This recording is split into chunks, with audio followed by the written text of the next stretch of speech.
조용한 밤의 브라이튼 리즈의 일상적인 교통정지는 경찰관 민호가 차량에 접근하면서 훨씬 더 불안한 무언가로 변합니다.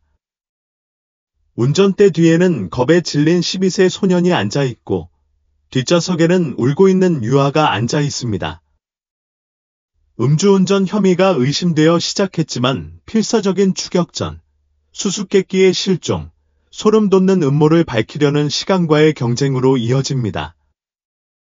야간 근무는 조용했습니다. 너무 조용했습니다. 경찰관 민호는 순찰차의 운전대를 잡고 브라이튼 리즈의 어두워진 거리를 살폈습니다. 가벼운 이슬비가 포장도로를 미끄러지게 하며 멀리까지 뻗어있는 가로등의 빛을 증폭시켰습니다. 이 마을은 술집 싸움, 가정 내 분쟁, 가끔씩 마약 단속 등 여러 가지 소동이 있었지만 이 시간의 거리는 보통 고요했습니다. 라디오가 울려 퍼지며 조용함을 가르며 들렸습니다. 모든 부대의 음주운전 가능성 보고를 하세요. 리버턴 로드에서 서쪽으로 가는 은색 세단, 차선이 차선 안팎으로 휘청거림, 차량 번호 미확인. 켈러는 무전기를 잡았다. 디스패치. 여기는 12호입니다. 리버턴 근처에 있습니다. 확인해 보겠습니다.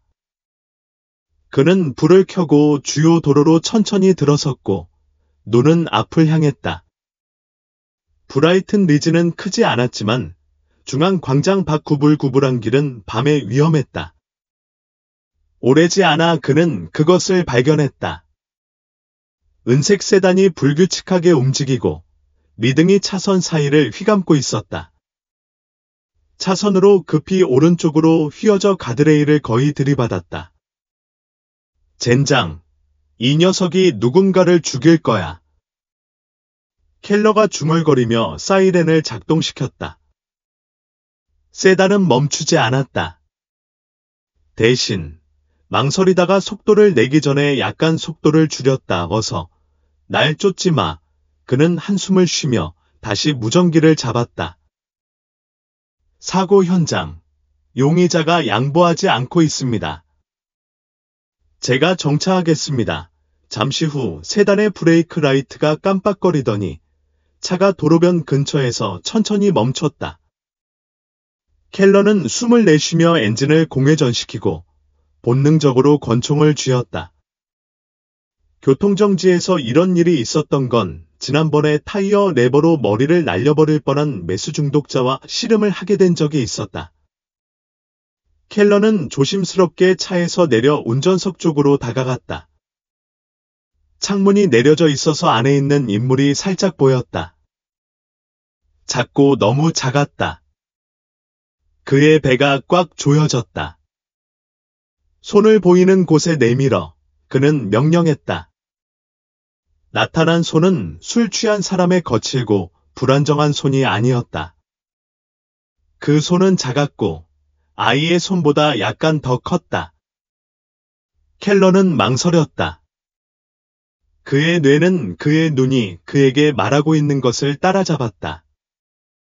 그의 손전등 빔은 어두운 실내를 가로질러 스티어링 휠을 너무 꽉 잡고 있는 눈을 크게 뜬 채 겁에 질린 소년에게 비추었다. 그의 손가락은 피가 없어 보였다. 도대체 뭐야? 그 아이는 12세, 기껏해야 13세 바로 앞을 응시하며 숨을 헐떡이며 가슴은 불규칙하게 오르락내리락했다.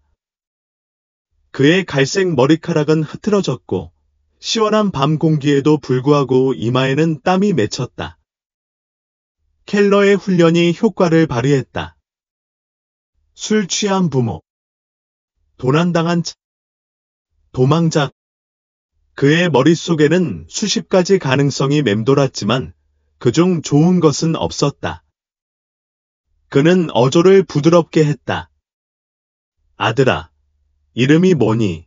그 소녀는 침을 삼키고 그의 시선은 백미러로 옮겨갔다. 뒷좌석에서 작고 억눌린 신음소리가 들려왔다. 켈러가 그의 불빛을 움직였고 그의 배가 떨어졌다 바위처럼. 아주 작은 아기가 간신히 고정된 카시트에 묶여 발을 차고 소란을 피우지만 그 외에는 다치지 않았습니다. 그의 맥박이 빨라졌습니다. 이상한 것에서 완전히 다른 것으로 바뀌었습니다. 아들아, 괜찮아. 아기가 내 아기야. 그 소녀는 재빨리 고개를 저었다가 쉰 목소리로 말했습니다. 제발, 제발 우리를 데려가지 마세요.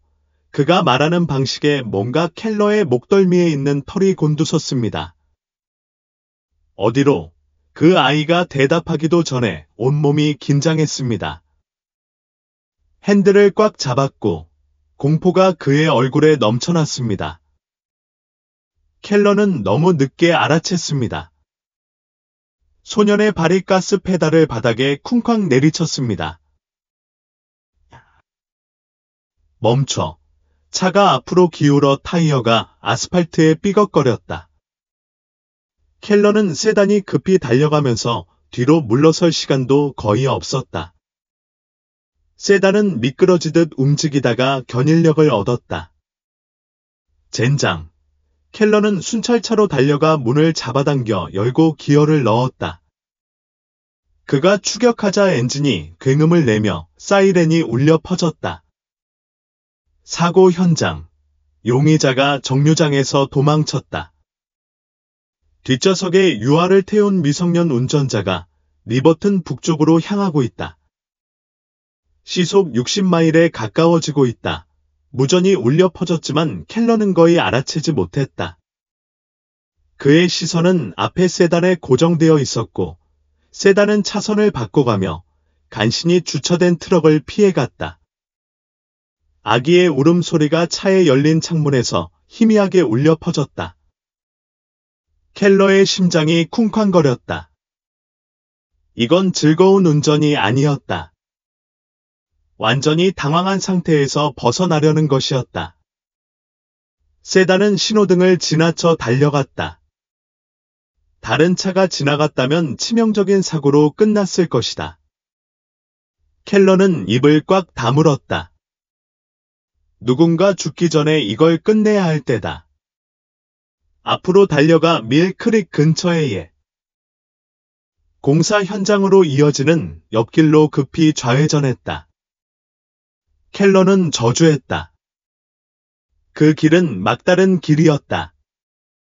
소년이 방향을 바꾸려고 하자 세단의 바퀴가 미끄러졌지만 포장도로는 아직 이른 이슬비로 젖어 있었다. 타이어는 견인력을 잃었다.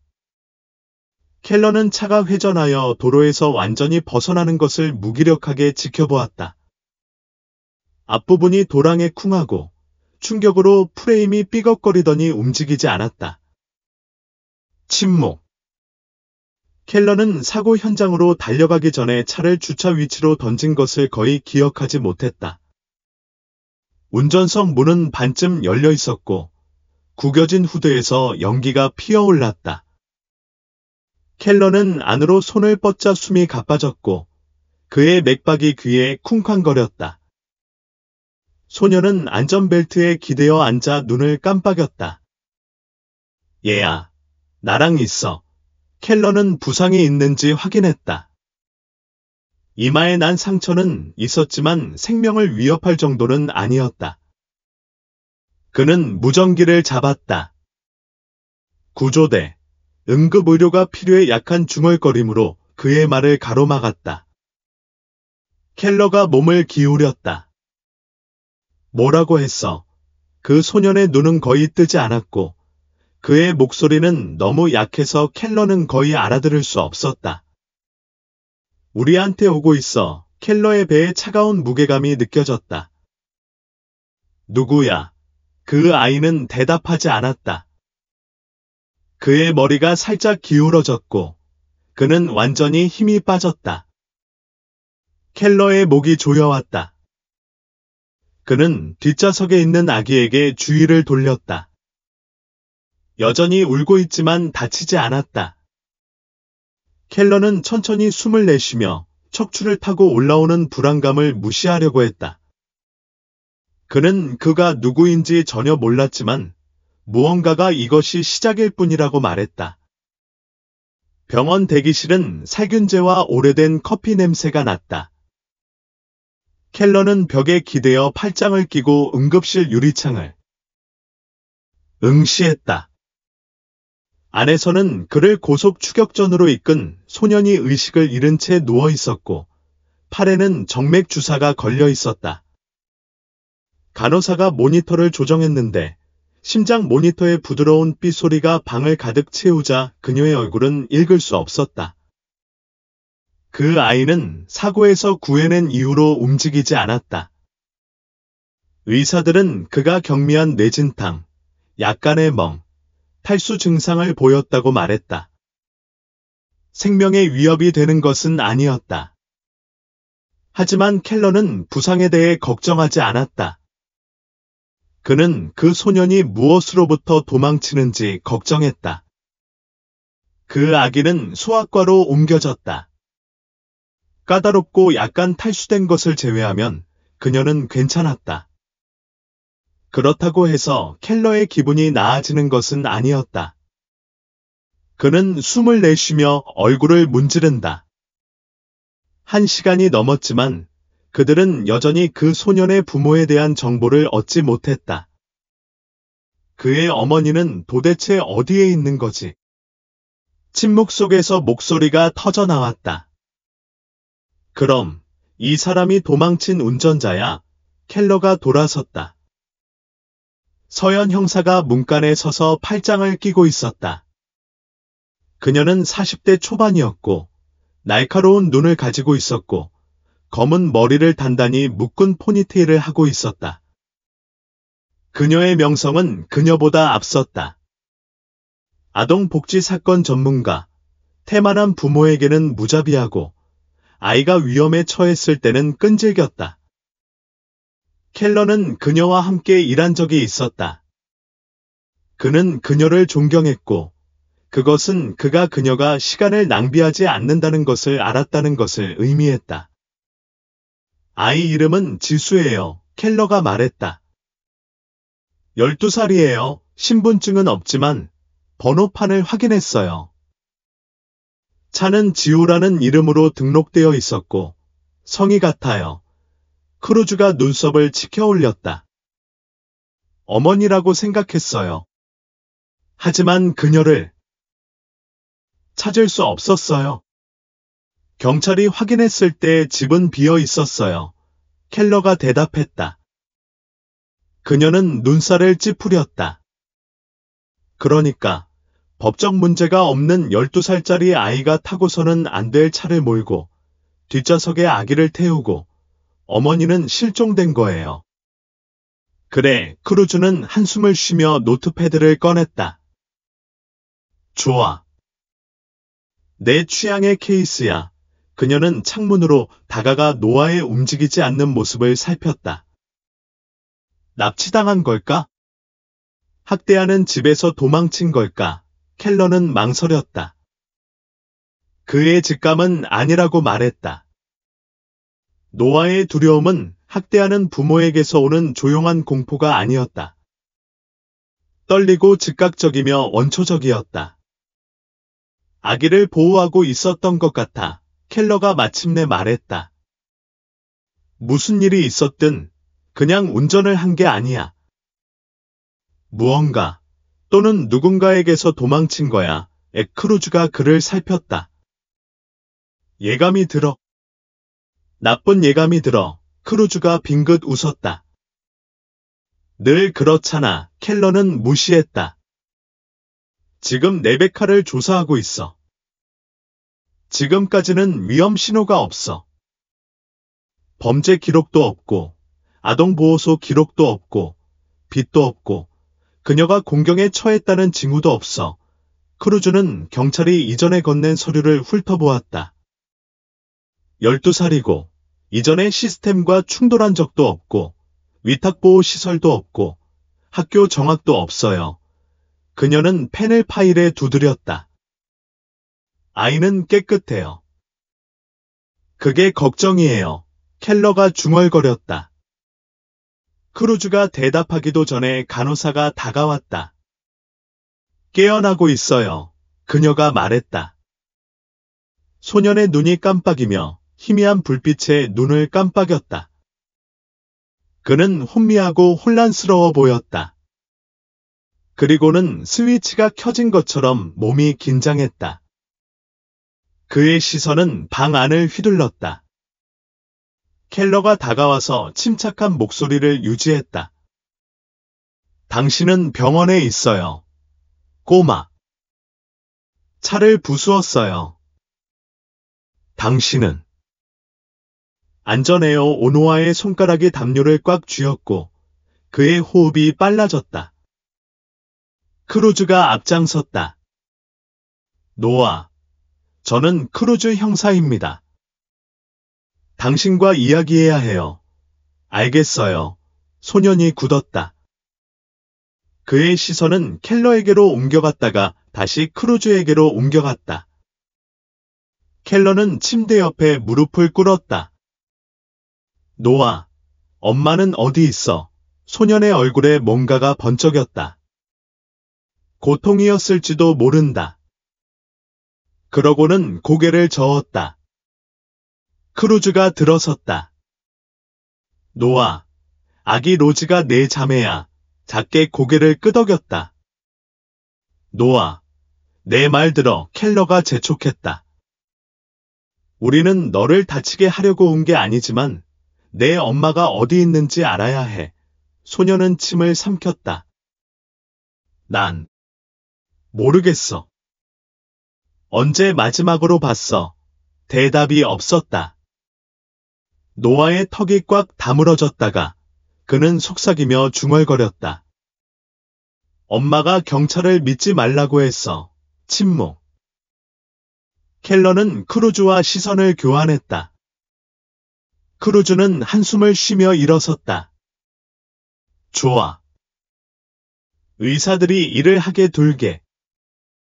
하지만 노아, 우리는 나쁜 놈들이 아니야. 마음이 바뀌면 알려줘. 노아는 그들을 쳐다보지 않았다. 켈러는 잠시 더 머뭇거렸다. 로지를 안전하게 보호할게. 알았지. 소년은 마침내 그에게로 돌아섰다. 그의 표정은 안도감이 아니었다. 두려움이었다. 켈러는 눈살을 찌푸렸지만 그가 다른 질문을 하기도 전에 노아는 돌아서서 완전히 입을 다물었다. 증거는 말이 되지 않았다. 1시간 후, 켈러는 병원의 가족 휴게실에 서서 크루즈가 근처를 왔다 갔다 하는 동안 보고서를 훑어보았다. 법의학 담당관이 차에서 발견한 것을 방금 내려놓았다. 피가 묻은 아기 담요가 차 안에 쑤셔 넣어져 있었다. 노아의 배낭 안에서 구겨진 메모가 발견되었다. 켈러는 그것을 2번, 3번 읽었다. 이 글을 읽고 있다면 저는 못 봤다. 그들을 보호해. 그의 배가 뒤틀렸다. 방금 혈액 검사 결과가 들어왔어요. 크루즈가 그에게 파일을 건네주며 말했다. 켈러는 파일을 펼쳐서 처음 몇 줄을 훑어보았다. 그러고는 얼어붙었다. 담요에 묻은 피는 지호의 것이야. 켈러는 크게 숨을 내쉬었다. 그녀는 실종된 게 아니야. 크루즈가 중얼거렸다. 그녀는 다쳤거나 더 심해. 켈러는 그 무게가 가슴에 가라앉는 것을 느꼈다. 그는 노아의 병실을 다시 바라보았다. 그 소녀는 야른 시트 아래에 웅크리고 있었고 말을 하려 하지 않았다. 그것은 그저 두려움이 아니었다. 그 아이는 무언가를 알고 있었고 켈러는 그의 어머니가 왜 사라졌는지 정확히 알고 있다고 내기를 걸고 싶었다. 노아는 누구에게서 도망치고 있었을까? 그리고 그의 어머니는 정말 무슨 일이 일어났을까? 그녀는 아직 살아있을까? 여러분의 이론을 댓글로 남겨주세요.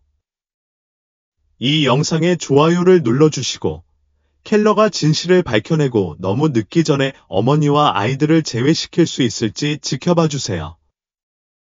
켈러는 지호의 집 스크린 도어를 밀어 열었다. 녹슨 경첩이 압력에 삐걱거렸다. 현관문은 마치 서둘러 열어둔 것처럼 이미 반쯤 열려 있었다. 안은 으스스하게 고요했다. 주방등이 깜빡였다. 조용했던 집에서 유일하게 생명이 깃든 신호였다. 반쯤 먹은 저녁 식사가 카운터 위에 버려져 있었고 옆에 포크 하나가 놓인 파스타 접시가 있었다. 음식은 몇 시간 동안 손대지 않은 채 굳어 있었다. 켈러는 무언가 불안했다. 마치 누군가가 그 식사를 끝내려고 계획했지만 그럴 기회가 없었던 것처럼 너무 평범해 보였다. 크루즈가 뒤따라가며 날카로운 눈으로 공간을 살폈다. 강제로 들어온 건 아니야, 그녀가 말했다. 강도처럼 보이지는 않아. 그래, 켈러가 중얼거렸다. 하지만 그녀는 서둘러 나갔어. 그의 시선은 거실로 옮겨갔다. 그때 그는 그것을 보았다. 바닥에 희미한 피줄기가 있었다. 그것은 별로 아니었습니다. 웅덩이도 아니고 튀는 것도 아니었습니다. 그저 얼룩이었지만 그것만으로도 충분했습니다. 켈러는 웅크리고 장갑을 낀 손으로 마른 얼룩을 쓰다듬었습니다. 누군가 피를 흘리고 있었지만 치명적인 상처라고 말하기에는 충분하지 않았습니다. 크루즈가 더 가까이 다가갔습니다. 그러니까 그녀가 떠났을 때 살아 있었군요. 아마도. 하지만 여전히 더 큰 의문이 남았습니다. 왜? 그는 일어나서 집의 나머지 부분을 살폈습니다. 침실은 손대지 않았고 옷장은 여전히 옷으로 가득 차 있었습니다. 가방은 하나도 없어지지 않았습니다. 그녀는 짐을 싸지 않았습니다. 레베카가 어디를 갔든 그녀는 떠날 계획이 없었습니다. 그럼 한밤중에 그녀를 달리게 한 것은 무엇이었을까요? 교통카메라 영상이 첫 번째 진짜 단서를 제공했습니다. 경찰서로 돌아와서 켈러는 크루즈의 어깨 너머로 몸을 기대고 레베카의 집 근처 교차로에 설치된 카메라에서 감시 영상을 끌어올렸습니다. 타임스탬프는 오전 2시 47분이었습니다. 흐릿한 영상에는 레베카의 세단이 도로를 질주하는 모습이 담겨 있었습니다. 그녀는 운전석에 혼자 앉아 있었고 아기는 이미 뒷좌석에 태워져 있었을 것입니다. 노아는 그녀 옆에 앉아 대시보드를 움켜쥐고 있었습니다. 흑백 영상에서도 그는 겁에 질린 듯 보였습니다. 하지만 켈러에게 오한을 안겨준 것은 차의 속도나 레베카가 핸들을 움켜쥐는 방식만이 아니었습니다. 그녀가 계속 어깨 너머를 돌아보는 방식 때문이었습니다. 마치 누군가가 뒤에 있는 것 같았습니다. 맙서사. 크루즈가 중얼거렸습니다. 그녀는 겁에 질려 미칠 지경이었어요. 켈러의 턱이 꽉 다물어졌습니다. 뭔가가 그녀를 달리게 했어요? 아니면 누군가요? 크루즈는 영상을 재생했습니다. 세단은 시야에서 사라지고 뒤에는 텅 빈 도로만 남았습니다. 아무것도 따라오지 않았습니다. 즉시. 하지만 30초 후 화면에 또 다른 헤드라이트가 나타났습니다. 어두운 색상의 SUV였습니다. 차량은 교차로에 도달하면서 속도를 줄인 다음 레베카가 간 방향으로 가속했습니다. 켈러와 크루즈는 서로 시선을 교환했습니다. 우연이 아니에요. 켈러가 말했습니다. 크루즈는 고개를 저었습니다. 아니요. 그렇지 않아요. 그들은 양육권 기록, 친자 관계 주장 등 레베카를 해칠 만한 사람과 연결할 수 있는 모든 것을 조사했습니다. 공식적으로 노아와 로즈는 아버지가 없었습니다. 출생 증명서에는 이름이 있어야 할 곳이 비어 있었습니다. 하지만 의료 기록은 다른 이야기를 전했습니다. 크루즈는 보고서를 넘기며 이름을 발견하자 얼굴이 굳어졌습니다. 단서가 생겼어요. 켈러가 어깨 너머로 읽었습니다. 에릭 포스터. 노아의 친부예요. 좋아요. 켈러가 말했습니다. 태영이 누구야? 크루즈는 고개를 들지 않았습니다. 누구에게 물었느냐에 따라 달라요. 그녀는 오래된 파일을 꺼냈다. 거의 8년 전의 가정폭력 보고서였다. 레베카는 태영을 상대로 반복적인 위협과 폭력적인 폭발을 이유로 이를 제출했다. 기소는 한 번도 진행되지 않았어요. 켈러가 물었다. 크루즈가 고개를 끄덕였다. 사건은 기각되었습니다. 후속 조치도 없고 그 이후로는 아무것도 없었어요. 켈러가 한숨을 쉬었다. 그렇다고 그가 그녀의 삶에서 물러났다는 건 아니에요. 아니요, 크루즈가 동의했다. 하지만 그녀가 적어도 한 번은 그를 신고할 만큼 충분히 두려웠다는 뜻이에요. 켈러는 의자에 기대어 앉아 파일을 넘겼다. 좋아요. 그러니까 몇 년간의 침묵 끝에 학대하는 전 남자친구가 다시 나타났어요. 그녀는 당황해서 아이들을 붙잡고 도망갔어요. 말이 되죠. 크루즈가 망설였다. 문제가 하나 있어요. 그녀가 말했다. 켈러가 그녀를 바라보았다. 뭐요? 크루즈의 입이 굳어졌다. 그녀는 책상 너머로 다른 문서를 밀어냈다. 켈러는 아래를 내려다보더니 얼어붙었다. 적어도 공식적으로는 그렇습니다. 3년 전이에요. 크루즈가 확인했다. 그는 다른 주에서 주택화재로 사망했어요. 사고로 판결이 내려졌어요. 가스 누출. 점화원은 불확실해요. 그의 유해는 잔해에서 발견되었고 사건은 종결되었습니다. 이게 실수라고 말해봐요. 켈러가 말했다. 아니요. 크루즈가 대답했다.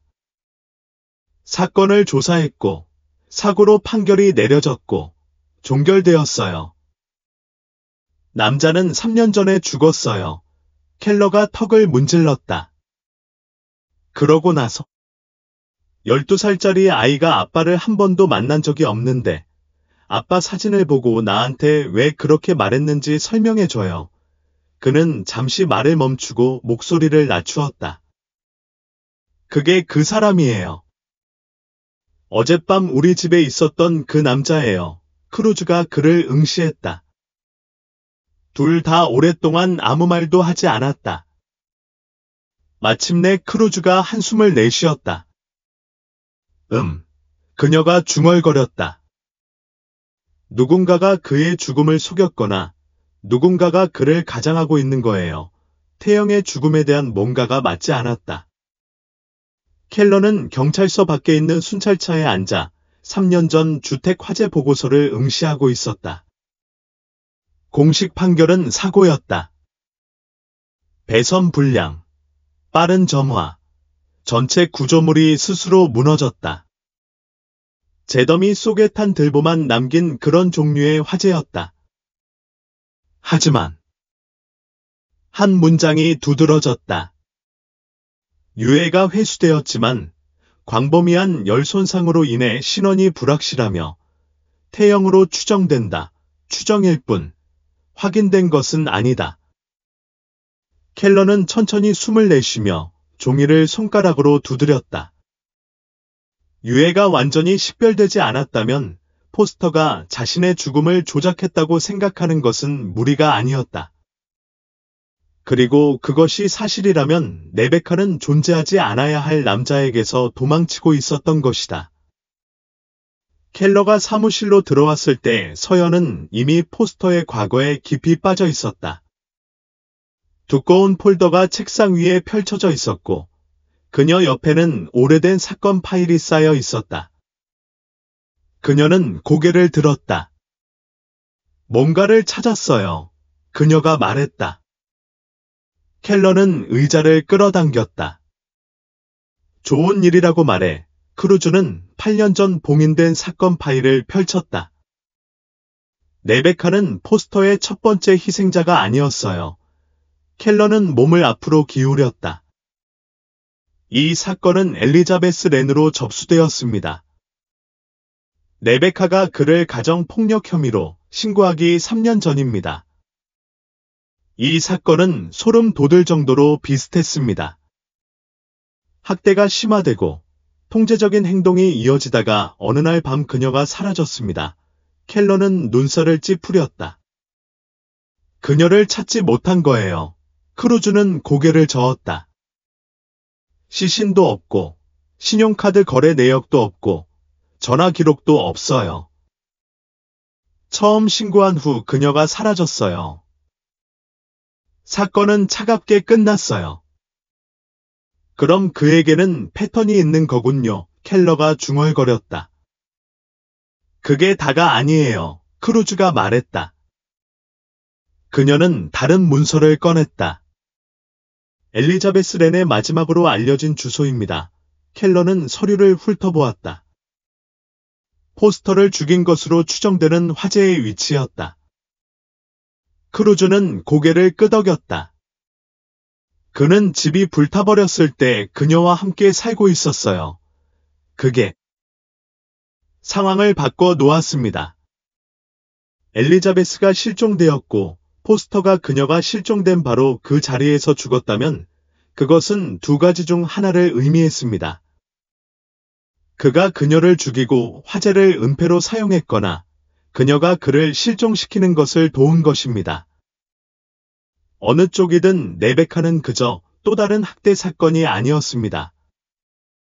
그녀는 풀려난 사람이었고 누군가가 그것을 묶으려고 했습니다. 레베카의 마지막으로 알려진 움직임은 더욱 어두운 그림을 그렸습니다. 이틀 전 브라이튼 리지 외곽의 주유소에서 그녀의 이름으로 된 신용카드 청구가 기록되었습니다. 하지만 크루즈가 보안 영상을 꺼냈을 때 흐릿한 흑백 화면에는 레베카가 전혀 나오지 않았습니다. 화면에는 키가 크고 어두운 재킷을 입고 모자를 얼굴 위로 낮게 눌러 쓴 남자가 나타났습니다. 하지만 자세는 익숙했고 움직이는 방식은 계산적이고 통제적이었습니다. 켈러의 배가 조여들었습니다. 그들은 그 남자가 레베카의 카드를 긁고 주유 탱크를 채운 다음 프레임에서 나가는 것을 지켜보았습니다. 그건 레베카가 아니야. 크루즈가 중얼거렸습니다.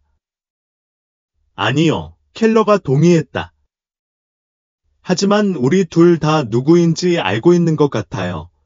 그들은 그 남자가 어두운 색 SUV에 오르는 것을 침묵 속에 지켜보았다. 레베카가 실종된 날 밤 그녀의 차를 따라갔던 것과 같은 모델이었다. 크루즈는 번호판을 추적했지만 등록은 루이지애나에 있는 허울 회사로 이어졌다. 실제로 존재하지 않는 회사였다.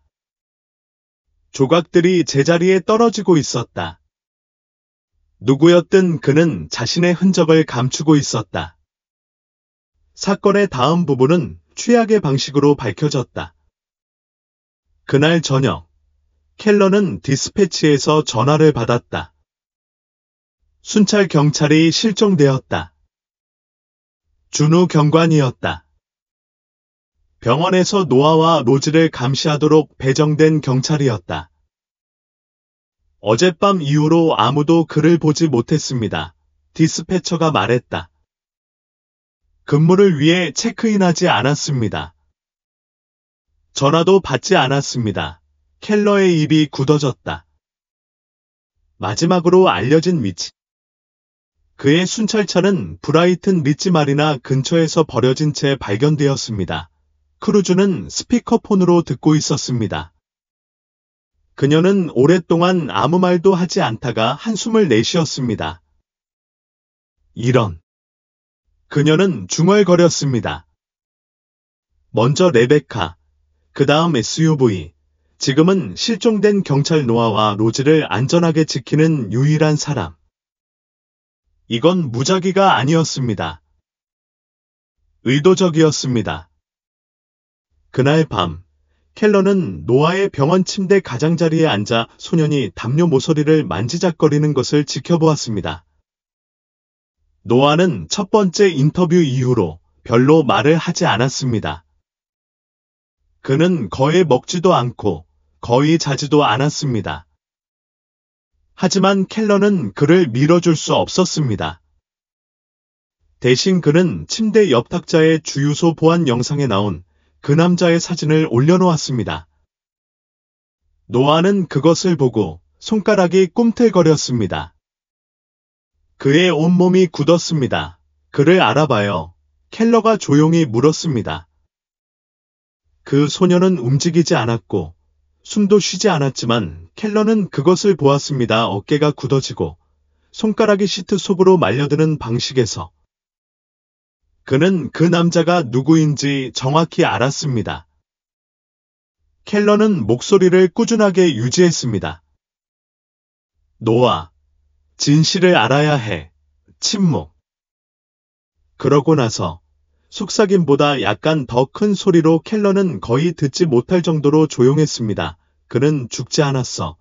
켈러는 척추를 따라 오한이 스며드는 것을 느꼈습니다. 노아의 목소리가 떨렸고 그의 손은 담요를 움켜쥐었습니다. 그는 우리를 위해 돌아왔어요. 그는 속삭였습니다. 켈러는 침을 삼켰습니다. 노아. 그는 누구야? 노아는 마침내 그를 마주보았습니다. 그의 얼굴은 창백했고 눈은 두려움과 확신 사이의 무언가로 커졌습니다. 그는 말할 때 눈을 깜빡이지 않았습니다. 에릭 포스터, 그 이름은 공중에 무겁게 떠 있었습니다. 노아는 날카롭게 내쉬었고 목소리가 떨렸습니다. 그는 지금 나를 위해 오고 있어 죽지 않았습니다. 그는 우리를 위해 돌아왔습니다. 그 아이는 마치 자백하듯이 말을 했다. 큰 소리로 인정하면 더 현실적으로 들릴 것 같았다. 그리고 켈러는 그를 믿었다. 그의 몸의 모든 본능은 노아가 그저 무서워하는 것이 아니라 확신하고 있다고 말했다. 하지만 믿음이 증거를 의미하지는 않았고 증거만이 지금 중요한 것이었다. 노아는 풀리고 있었다. 그 아이는 자백한 이후로 잠을 자지 못했다. 그는 병원 침대에서 일어나 앉아 몇 분마다 창문을 바라보았다. 그는 음식에 거의 손을 대지 않았고 복도에서 들리는 발소리에 움찔했다. 켈러는 그를 안심시키려 했지만 소용이 없었다. 그들이 나를 데려갈 거야, 노아가 말했다. 양육 가정이지, 켈러는 망설였다. 지금은 로즈와 함께 보호 감호를 받을 거야. 안전할 거야, 노아는 격렬하게 고개를 저었다. 아니, 넌 이해하지 못해.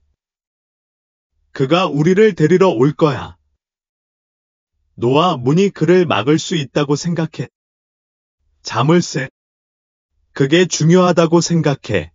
그의 목소리가 떨렸다. 너는 그를 몰라.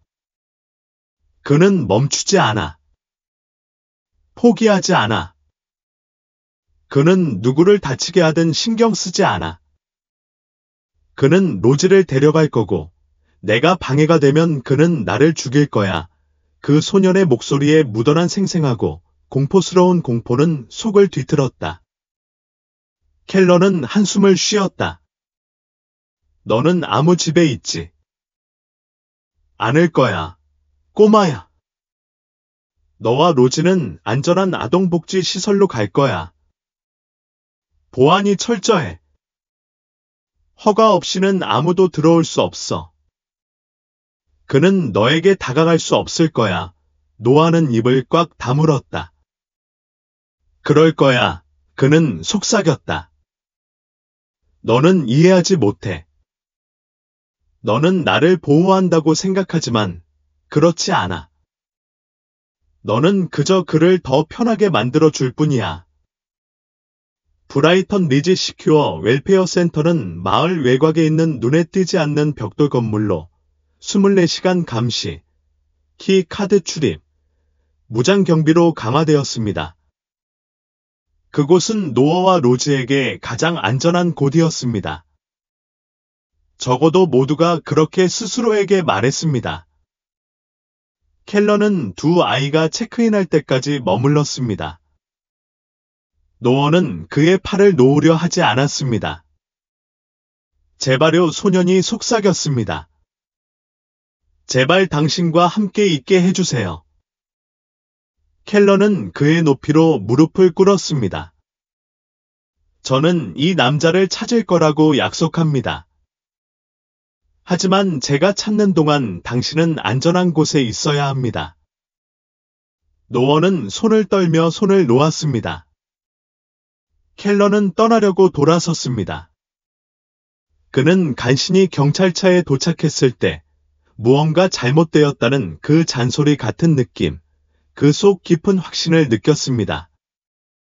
그는 망설이다가 휴대전화를 꺼냈습니다.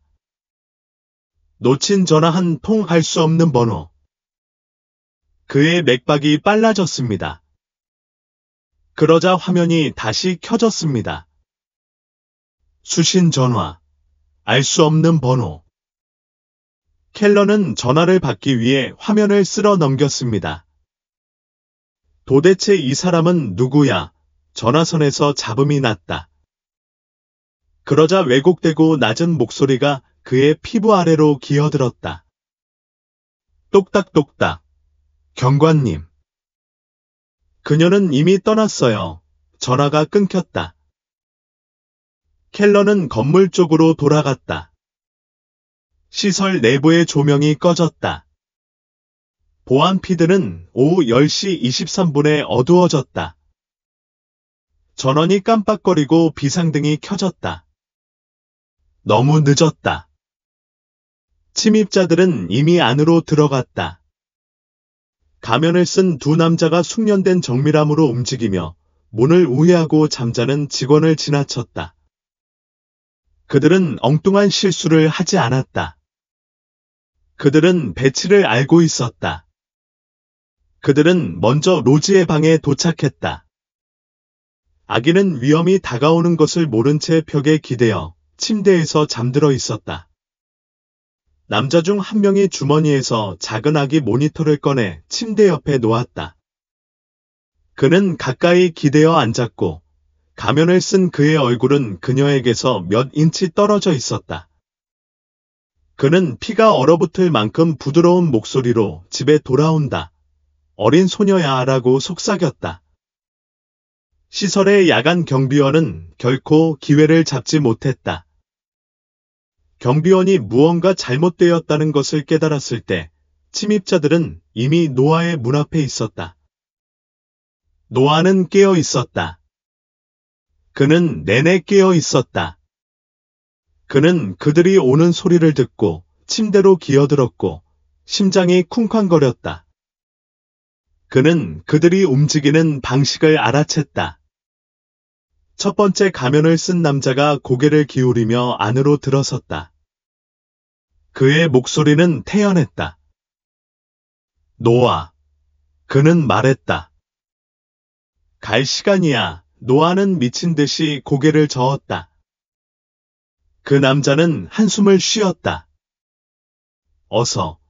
이걸 어렵게 만들지 말자. 노아의 손이 주먹을 쥐었다. 내가 널 무서워한다고 생각해. 그 남자는 빙긋 웃었다. 그래야지. 그러고 나서 그는 가면을 벗었다. 노아의 온몸이 움직이지 않았다. 그의 입은 열렸지만 소리는 나오지 않았다. 그의 앞에 서서 미소를 지으며 서 있던 사람은 태영이었다. 노아는 비명을 지를 시간조차 없었다. 켈러와 대응 경찰이 도착했을 때쯤에는 이미 끝났다. 시설의 문은 활짝 열려 있었다. 보안 영상은 지워졌다. 노아의 방은 비어 있었다. 로즈의 침대는 차가웠다. 강제로 들어온 흔적도, 피도, 시체도 없었다. 그저 침묵뿐이었다. 켈러는 혼란의 중심에 서서 허리에 손을 얹고 몇 시간 전에 아이들이 있던 빈 침대를 응시했다. 침입이 아니었다. 무작위 공격이 아니었다. 외과적 발치였다. 처음부터 세 걸음 앞서 있던 남자였다.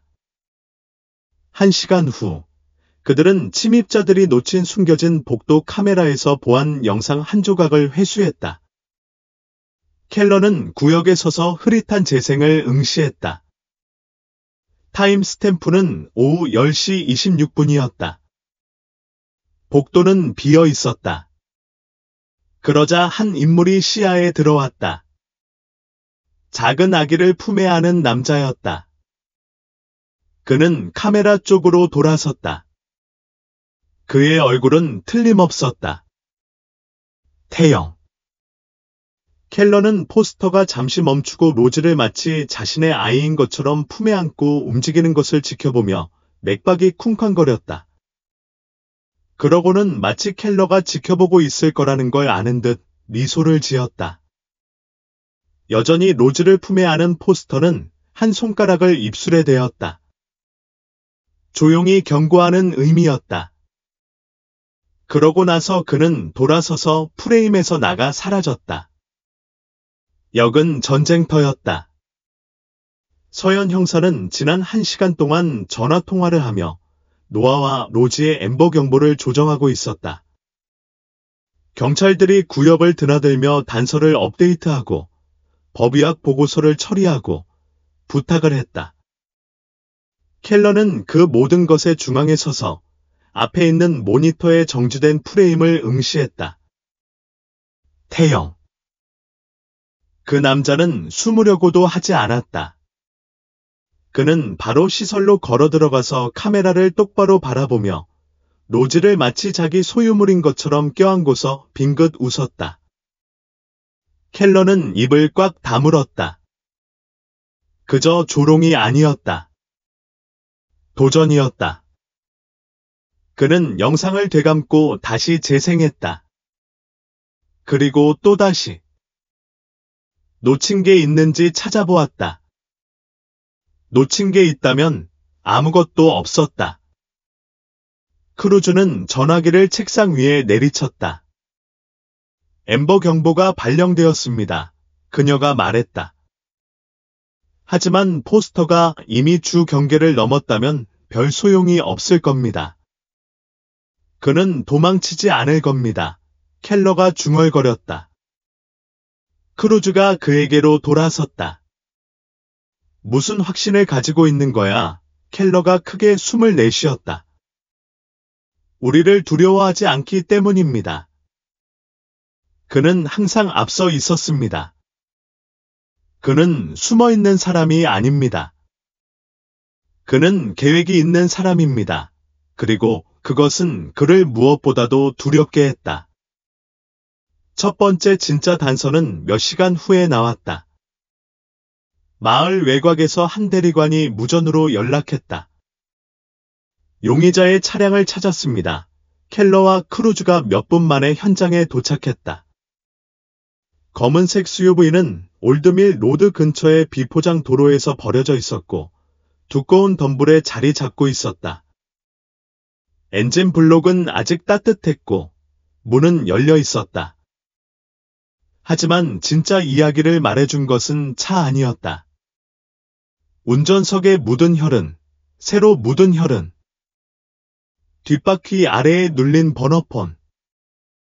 그리고 조수석에는 아이의 젖꼭지가 있었습니다. 켈러의 배가 뒤틀렸습니다. 크루즈가 차의 외부를 살펴보았습니다. 그는 차를 불태웠어요. 그녀가 말했습니다. 번호판은 없고 차량 식별번호가 긁혀져 있었어요.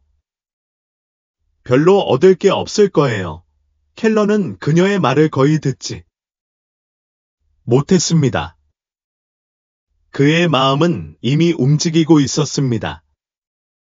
올드밀 로드는 지방 관할권 밖의 시골 지역이며 더 중요한 것은 알려진 밀매 경로입니다.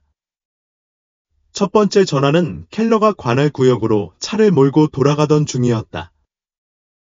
알 수 없는 번호였다. 그는 주저없이 전화를 받았다. 켈러 잠시 침묵이 흐른 뒤 왜곡되고 기계적인 목소리가 그의 피부 아래로 기어들었다. 당신은 감당할 수 없는 짓을 하고 있습니다. 물러나세요, 딸까. 전화가 끊어졌다. 켈러는 핸들을 더 세게 잡았고 맥박이 쿵쾅거렸다. 이 일의 배후에 있는 사람은 포스터를 보호하는 데 그치지 않았다. 그들은 그를 조종하고 있었다. 그리고 그것은 이 일이 한 사람보다 훨씬 더 심각하다는 것을 의미했다. FBI가 1시간도 채 지나지 않아 도착했다. 그들은 두드리지도 않았고 자기소개도 하지 않았다. 그냥 들어와서 인수했다. 켈러는 어두운 양복을 입은 현우 요원이 크루즈의 사무실로 곧장 들어와 그녀의 책상 위에 연방 서류 더미를 떨어뜨리고 이 사건은 더 이상 지방 관할권에 속하지 않습니다. 라고 말하는 것을 지켜보았다. 크루즈는 팔짱을 끼었다. 젠장. 그렇지 않아. 브릭스는 눈 하나 깜빡이지 않았다. 당신은 납치 이상의 일을 다루고 있어요. 이건 브라이튼 리지 너머의 일이에요. 전문가에게 맡기세요. 켈러는 충분히 들었습니다. 처음부터 이건 우리 사건이었어요. 마지막으로 확인했을 때 우리는 당신을 위해 일하지 않아요. 브릭스는 그에게 길고 침착한 표정을 지었습니다. 아니요. 당신은 그렇지 않아요. 그게 바로 당신이 끌려가는 이유예요. 크루즈가 비웃었습니다. 제가 추측해 볼게요. 국가안보. 브릭스는 희미하게 웃었습니다. 그런 종류의 일이에요. 방이 긴장되었습니다. 켈러는 이런 느낌을 싫어했습니다. 격리되는 느낌. 하지만 더 나쁜 것은 FBI가 도움을 주기 위해 온 것이 아니라는 것을 깨달은 것입니다. 그들은 무언가를 묻기 위해 온 것입니다. 켈러는 그날 밤 잠을 자지 못했습니다. 그는 아파트의 앉아 테이블에 펼쳐진 사건 파일을 응시했습니다. 노아의 무서운 얼굴, 담요를 움켜쥔 로즈의 작은 손, 레베카의 실종자 보고서, 카메라를 향해 웃는 태영의 정지된 모습. 뭔가 잘못되었습니다. FBI는 이런 사건을 그냥 맞지 않았다. 그들이 드러내고 싶지 않은 게 있는 경우가 아니라면 말이다. 문을 두드리는 소리가 그를 긴장시켰다. 그는 문을 확인했다. 아무것도 없었다. 그는 천천히 문을 열고 열었다. 복도는 텅 비어 있었지만 문턱바로 안쪽 바닥에 종이 한 장이 있었다. 봉투도 없었다. 서명도 없었다. 운송 명세서뿐이었다. 켈러는 심장이 쿵쾅거리며 그것을 집어들었다. 화물 운송 목록 사이에 검은 잉크로 인쇄된 이름이 있었다. 로즈 리드였다. 그의 피가 식었다. 그녀는 그저 납치된 게 아니었다. 태영은 그저 그녀를 데려간 게 아니었다. 그는 그녀를 팔고 있었다. 그리고 켈러가 그를 막지 않는다면 그는 다시는 그 아기를 볼 수 없을 것이다. 켈러는 이 일을 국에 보고하지 않았다. 그들이 그를 막은 후에는 아니었다. 그들이 사건을 막고 그가 관심을 끌기 전에 모든 단서를 파묻은 후에는 아니었다. 그들은 돕기 위해 온 게 아니었다. 그들은 정리하기 위해 온 것이었다. 즉, 그와 크루즈가 포스터를 막으려면 그들은 서류를 비우고 해야 한다는 뜻이었다. 켈러가 크루즈의 아파트로 돌진했을 때 명세서는 여전히 그의 손에 구겨져 있었다. 그녀는 이미 깨어 있었고 옷을 입고 있었고 커피는 반쯤 비운 채로 테이블에 놓여 있었다. 그녀는 거의 고개를 들지 않았다. 당신이 뭔가를 발견해서 여기 온 거군요. 켈러는 그 문서를 테이블에 던졌다. 로즈가 국외로 이송되고 있어요. 그녀의 주의를 끌었다. 그녀는 명세서를 훑어보았고 그녀의 표정은 굳어졌다. 화물번호 4421. 그녀는 소리내어 읽었다. 48시간 후 출발합니다. 그녀는 출발지로 시선을 돌렸다. MV 블랙우드, 브라이튼 리지 항구, 크루즈가 한숨을 내쉬었다. 이건 포스터만은 아니야. 그녀는 중얼거렸다. 그는 네트워크와 협력하고 있어. 국제적 수준의 인신매매야. 켈러의 턱이 굳어졌다. 그럼 그녀가 이사하기 전에 그를 찾아야 해. 크루즈는 고개를 끄덕였다. 그리고 우리는 내부자부터 시작합니다. 준우경이는 수사에서 그의 이름이 다시 등장한 순간 더러워졌다. 크루즈는 그의 재정을 깊이 파헤쳤다. 그녀가 발견한 것은 두 사람 모두 놀라지 않았다. 벤스의 은행 계좌에는 노아와 로지가 납치되기 이틀 전에 해외 자금으로 5만 달러가 입금되어 있었다. 켈러는 눈 하나 깜빡이지 않았다. 사고 냈어요. 크루즈의 목소리는 엄숙했다. 그리고 같은 은행에 해외 예금이 있는 사람은 또 누구일까? 그녀는 화면을 그에게 돌렸다. 계좌 소유자의 이름은 태영이었다. 벤스는 약점이었다. 그는 노아의 위치를 누설했다. 그는 아동복지시설의 보안이 침해되도록 했다. 그리고 지금 켈러는 내기하고 싶어 한다. 그는 두려웠다. 더러운 경찰들은 당황하지 않았다. 열기가 너무